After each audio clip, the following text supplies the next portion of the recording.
화요일 새벽에 오신 우리 성도님들을 환영합니다. 우리 서로 인사하시겠습니다.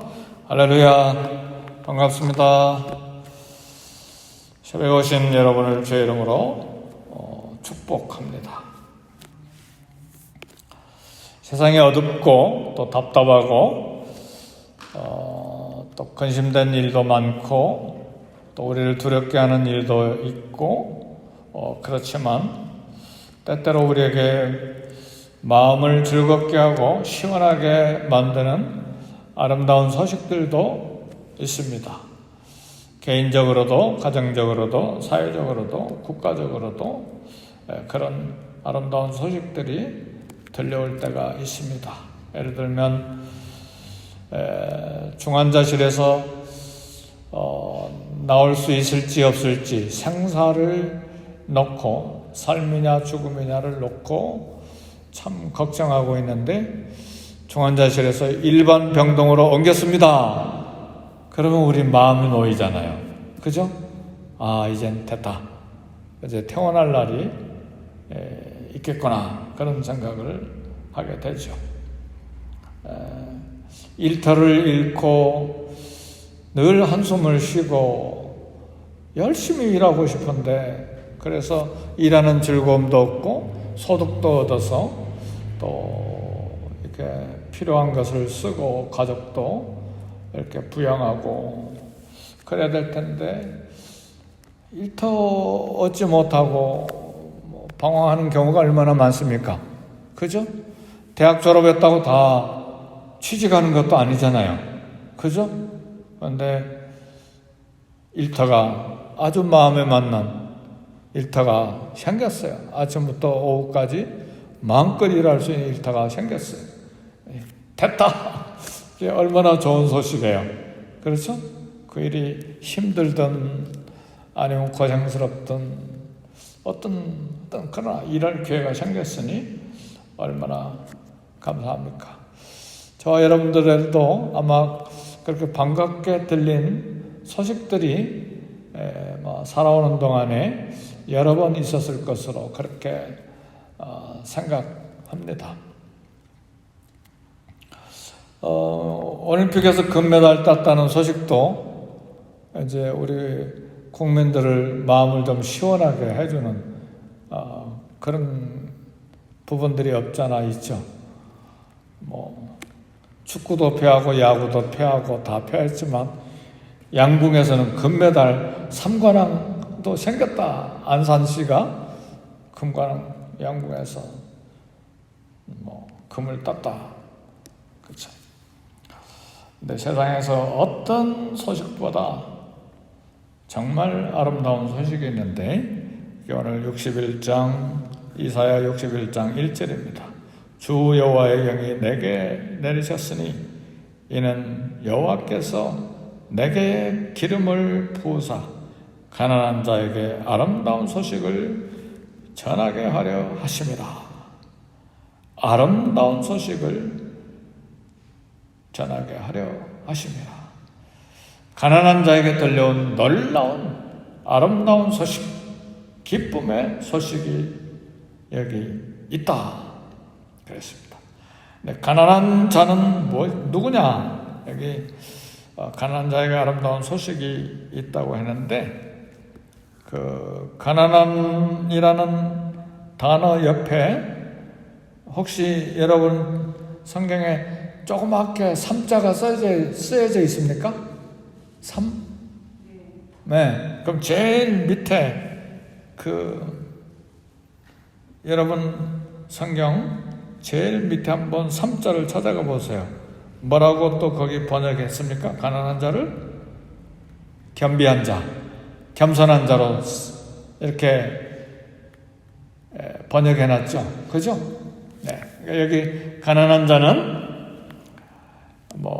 물질적으로 찢어지게 가난한 그 가난을 말하는 것이 아니고 마음이 가난한 자를 말합니다. 마태복음 5장 3절에도 마음이 가난한 자는 복이 있나니 천국이 저희 것이며 여기 마음이 가난하다는 말 가난한 자라고 하는 것은 정말 자신의 죄성을 깨닫고 또 죄인임을 깨닫고 하나님 앞에서 겸손해진 마음입니다.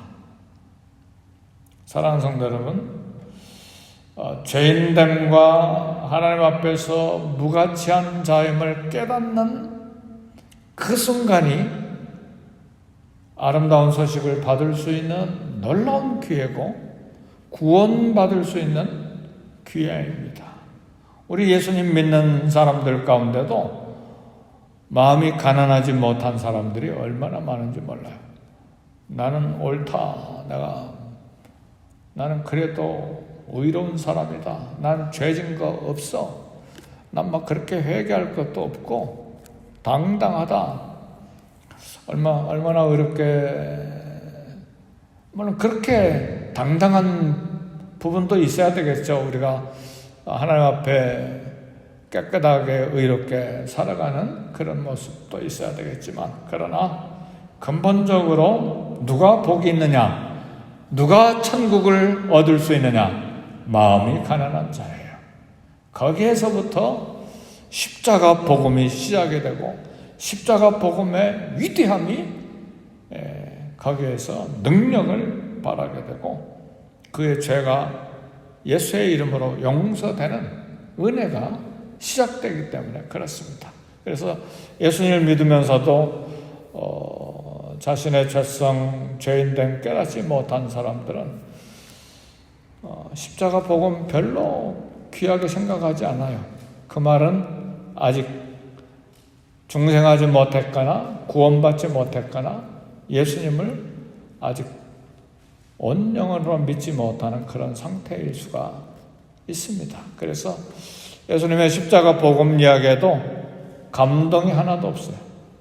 주님께서 십자가에서 피 흘려 죽으셨다는 말씀 들어도 전혀 감동이 없어요. 왜 그러냐?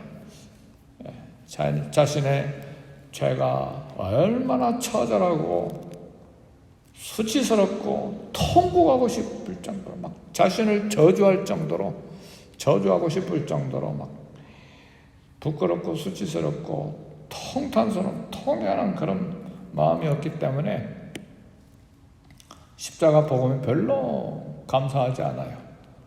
예수님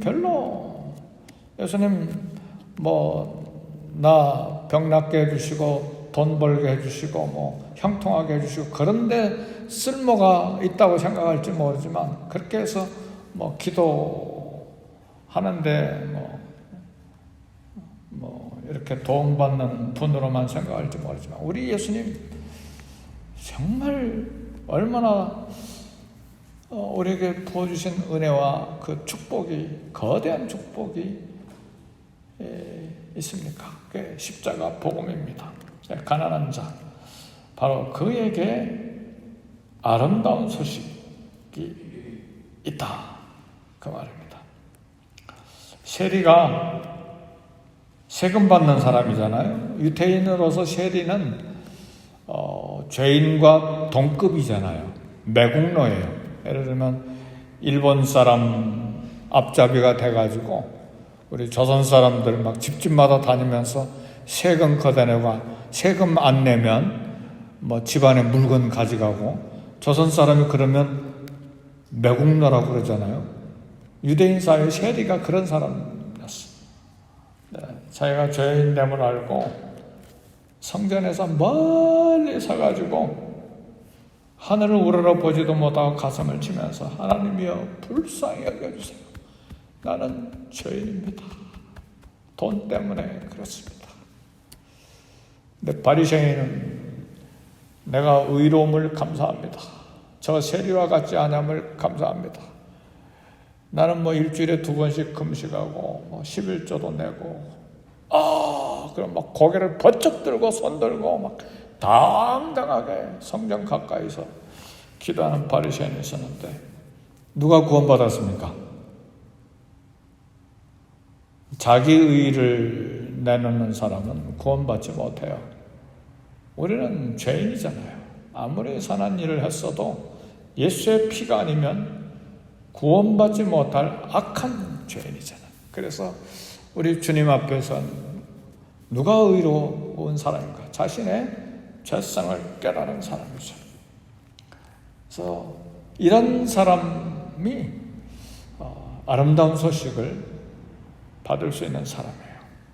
탕자도 아버지를 배신하고 상속받은 재산 타국에 가서 비즈니스 하다가 다 잃어버린 것이 아니라 먹고 마시고 허랑방탕하게 다 탕진해버리고, 그리고 흉년이 들어가지고 취직도 못하고 돼지가 먹는 것조차도 얻어먹지 못하고, 그리고 아버지 집을 생각해 보니까 자기 아버지 집은 품꾼도 풍성하게 먹는데 그때야 깨닫고 마음이 가난해진 거예요. 죄인인 걸 깨달은 거예요. 아버지에게 죄를 짓고 하늘에 죄를 짓고 내가 돌아가야 되겠다. 이게 가난한 마음입니다. 자신의 무능함을 깨닫고 하나님을 의지하고 하나님의 구원을 간절히 사모하는 자가 가난한 마음을 가진 사람이에요. 이런 사람을 위하여 주 여호와의 영이 내게 내리셨으니 이는 여호와께서 내게 기름 부으시사 가난한 자에게 아름다운 소식을 전하게 하려 하심이라. 그러니까 여기 메시아 그리스도 여호와의 종에게 하나님의 영 성령이 임한 것은 이런 가난한 사람들에게 아름다운 소식, 구원의 소식, 죄 용서의 소식, 해방의 소식, 자유의 소식을 전해 주시기 위하여 우리 그리스도에게 성령을 부어주신 것. 그래서 그 사역이 나와 있습니다. 61장 1절 하반절에 나를 보내사 마음이 상한 자를 고치시며 포로된 자에게 자유를, 갇힌 자에게 노임을 선포하며 그랬습니다. 여기 마음이 상한 자는 죄로 인해서 영적인 고통을 심각하게 당하는 사람이죠. 왜냐하면 죄를 지으면 마음이 찢어질 듯 아파요. 이게 구원받은 사람의 마음이에요. 세상 사람들은 남의 거 훔쳐도 막 담대하잖아요. 양심, 거짓말 막 수시로 남을 속이고 사기치고 그래도 전혀 얼굴도 빨개지지도 않고 편안하게 잠자고 그러잖아요. 그러나 우리 예수 믿는 사람들은 죄 지은 거 있으면, 또 남을 속인 일이 있으면, 또 남의 것 잘못 손대가지고 이익을 갈취했거나 그러면 막 잠 못 자죠. 부끄러워서. 안 그렇습니까? 그렇죠? 하나님 주신 양심이 있기 때문에 그래요. 그게 중생한 사람의 양심이에요. 감히 실수해서 죄를 짓지 일부러 죄를 못 짓는 거예요. 하나님 말씀 있고 또 중생한 자고 거듭난 자고 하나님 말씀을 알고 있고 성령이 내 안에 계시기 때문에 죄짐은 양심이 괴로워서 견딜 수 없는 거예요. 그래서 결국은 죄를 버리고 회개하게 돼 있죠. 바로 이런 사람이 마음이 상한 자예요.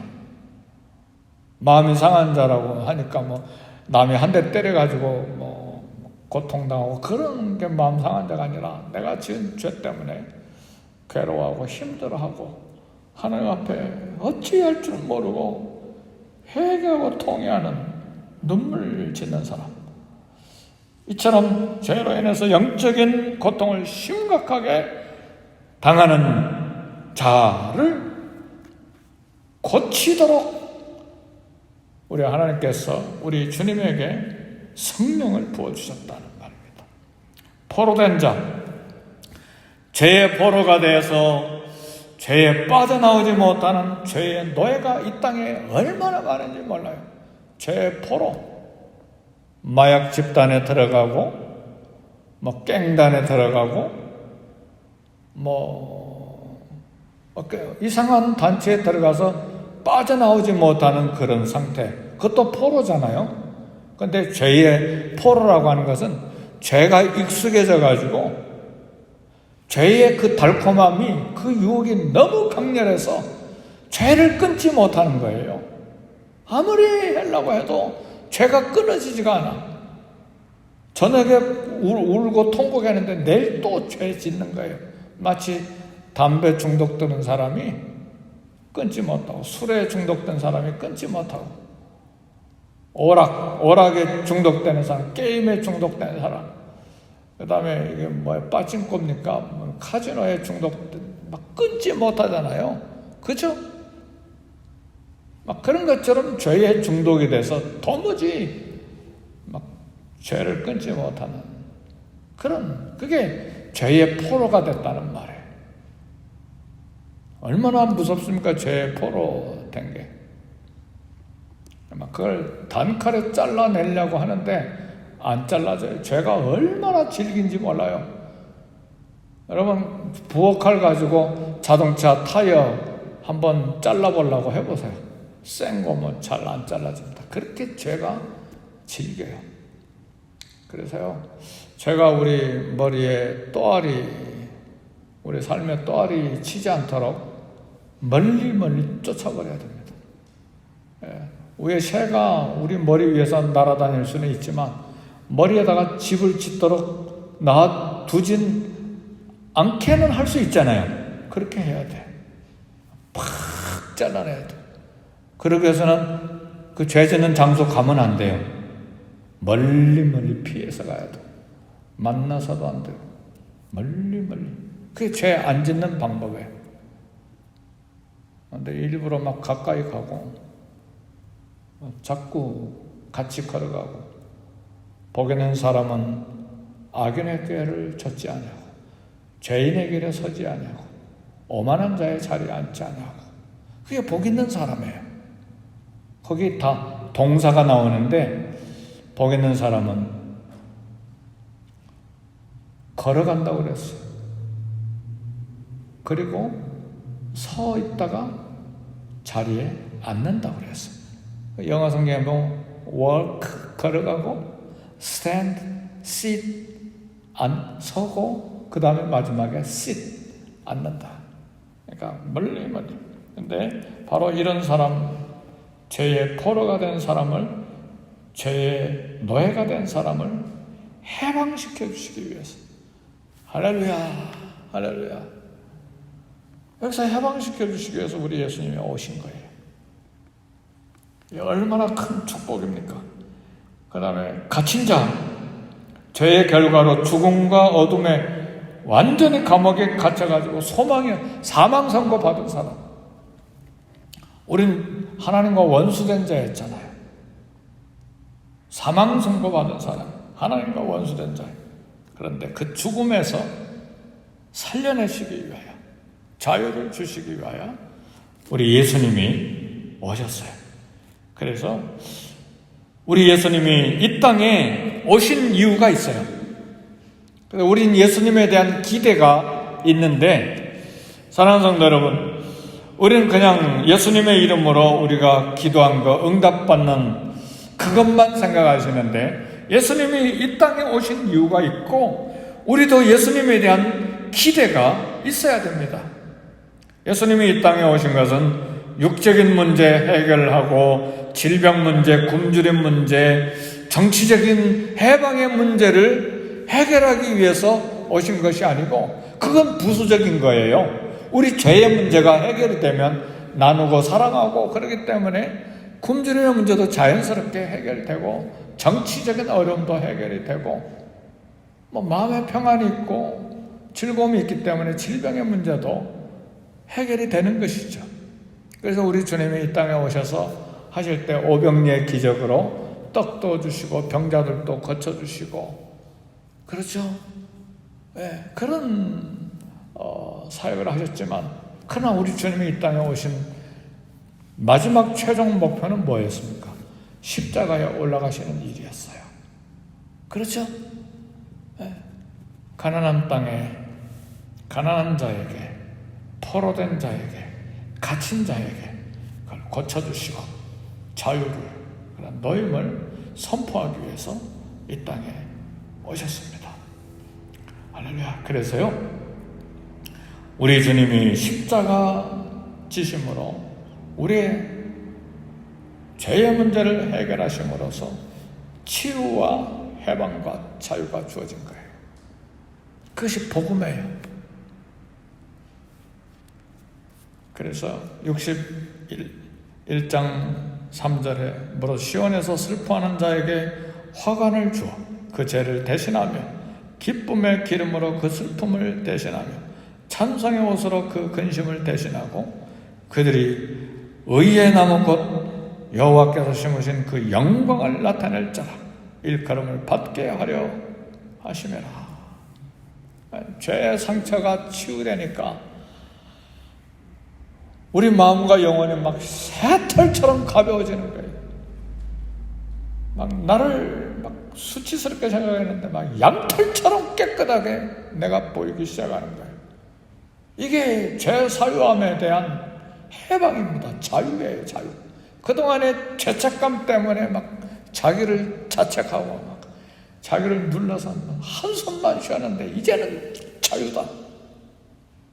그리고 우리는 죽으면 지옥 가야 되는데 이제는 사망에서 해방이다. 할렐루야. 믿는 자에게 구원, 영생. 그리고 우리는 갈 집이 생긴 거예요. 천국이 우리에게 주어진 겁니다. 그래서 오늘 우리는 십자가 복음을 생각하면 행복하고 감사하고 기뻐하고 찬송하고 그리고 우리는 희년을 기다리잖아요. 영적인 희년. 희년은 50년째 오잖아요. 77은 49. 안식년이 7번 지난 다음에가 50년째가 희년이잖아요. 그러니까 천국을 가르쳐 말하는 것이잖아요. 우리는 희년을 기다리고 있어요. 이스라엘의 희년이 되면 팔았던 땅들이 다 원주인에게로 되돌아오고 노예가 다 해방이 되고 모든 빚이 다 그냥 사라져버리는 그런 희년이잖아요. 그게 영적인 의미로서 우리에게 천국이 주어지는데 오늘 저와 여러분들은 희년을 맛보고 살아야 됩니다. 주빌리, 희년. 사랑하는 성도 여러분, 그리스도의 피로, 십자가의 피로 얻은 소식, 죄와 죽음의 저주에서 죄 용서, 화해, 평화, 용서 이런 것이 오늘 저와 여러분에게 주어졌어요. 그래서요, 예수 그리스도의 피를 믿습니까? 그러면 이제 해방을 느끼고 감사하고 찬송하고 정말 기쁘게 사셔야 돼요. 근데 1년 전에 지은 죄, 2년 전에 지은 죄, 과거에 지은 죄, 그거 가지고 나를 계속해서 칼로 내 가슴을 찌르고 칼로 또 잘라내고 막 그걸 권리처럼 가지고 하는 사람은 십자가 피를 무시하는 거예요. 하나님의 용서를 무시하고 발로 짓밟는 거예요. 예수님의 피로 다 덮어주셔서 하나님도 기억도 안 하시고 예수님도 기억도 안 하시고 막 깊은 돌을 바다에 던진 것처럼 동이서에서 먼 것처럼 막 그렇게 다 용서하시고 없어졌는데 나는 그걸 기억하고 또 나를 해하고 또 나를 괴롭히고 주눅 들어서 살고 그건 그리스도인이 아니죠. 십자가 복음의 원리를 잘 모르는 것이죠. 아사셀 염소 아시죠? 염소 2마리 하나는 제사장이 잡아서 제단에 불로 태우고 염소 하나는 멀리 레인이 데리고 가겠죠. 멀리 처음에는 큰 염소였는데 눈에서 사라지면서 멀리 사라지고 나중에는 조그만 점으로 보였다가 나중에 절벽으로 떨어뜨려서 그냥 떨어져서 죽게 만들죠. 그게 우리 죄라 그 말. 먼저 떠나보내기 전에 머리에 안수해가지고 죄를 다 전가해서 멀리 떠나보내서 절벽에 떨어져서 죽게 만들. 우리 죄를 짊어지고 갔으니까. 이게 영문 밖이라고 그랬잖아요. 성 밖에서 예수님 우리 죄를 짊어지고 가셔서 대신 저주받고 죽으셨잖아요. 내가 받아야 될 저주, 처참한 고통과 죄책감과 처참한 부끄러운 것 다 짊어지고 예수님이 죽으셨잖아요. 처참하게 죽으셨잖아요.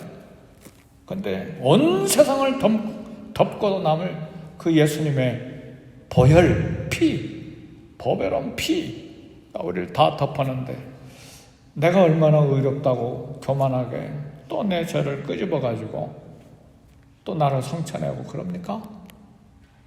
아니에요. 수가성 여인 보세요.